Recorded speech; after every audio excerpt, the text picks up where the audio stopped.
Another one. Let's go. EA might have another lawsuit on its hands. This time it's for shareholders, which I don't care. I mean, I'm fine as long as EA loses. What happened here is basically was the lawsuit is about EA misleading investors. EA's initial guidance for fiscal year 2025 anticipated a mid-single digit growth. That was announced on the EA pre-announces preliminary report, quarter three, fiscal year 2025. So they expected a single-digit growth in live services net bookings.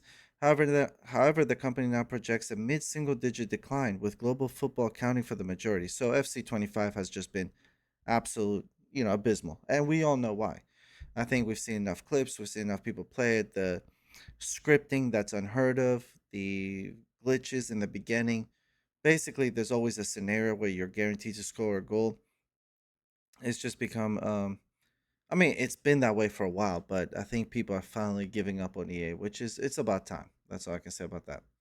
So, but however, what happened was EA stock fell over 16%. So that's where the misleading comes in. So you went from projecting like a mid-single digit growth, which is like okay, single digit growth. It is okay, okay. On a stock like this, we're talking about tens of thousands of dollars investment because and this stock has bounced back. But as you can see here, it was at 143 down to 116. That was the January 22nd, 2025, and then the drop to 116. That was a $6 billion market value from poor performance by Dragon Age and FC 2025. Now, FC, the reason FC is the biggest loser is that it was a huge revenue for EA, that game. While BioWare's RPG Dragon Age poor performance is the cause for concern, and I mean, it underperformed by 50%. That's not just cause of concern. That game failed.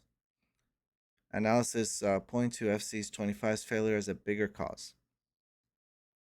Generates $2 billion annually, $800 million of which comes from the Ultimate Team mode. So a game that makes you $2 billion, and you cannot invest proper time in development.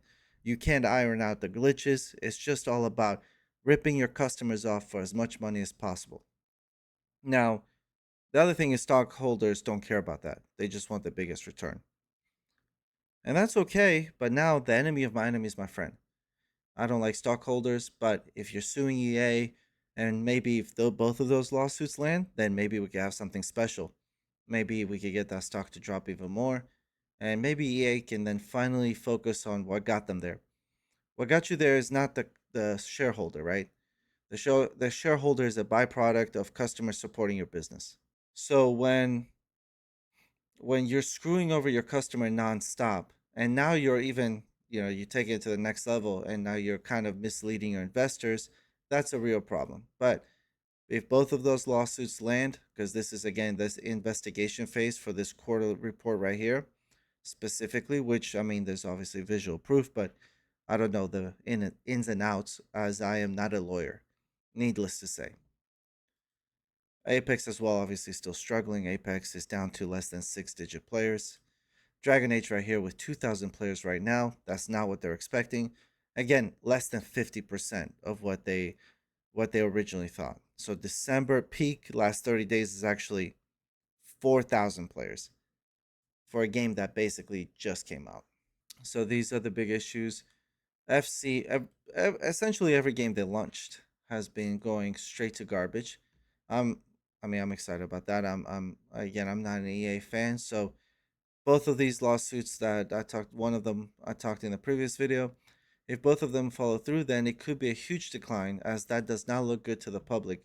EVA is getting sued, one for, completely gutting their customer base and fleecing their customers and, basically just cashing them, using them as cash cows and nothing else. So then you rob your customers and then you rob your shareholders as well. That's a double whammy. I hope both of those lawsuits come out. I don't know what you guys think about this one, if it has any leg to stand on, but I'd like to hear your thoughts on is that something you want to see? Do you think, I think maybe that will force EA to reconsider, or is all hope lost? Do you guys not believe that anything will come from this? Again, this stock did bounce back right here, so that's not, that's not what I want to see personally, but I'm rooting for you. Where are you? I'm rooting for you, Rosen Law.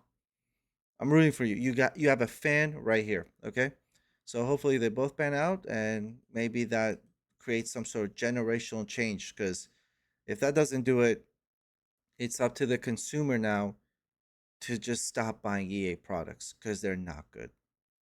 Or do you guys still like EA? Do you guys think Dragon Age? Any of you played Dragon Age? Was it good? Was it as bad as people say? Or are you still enjoying FC 25? Or is this the correct reaction to those games? Let me know.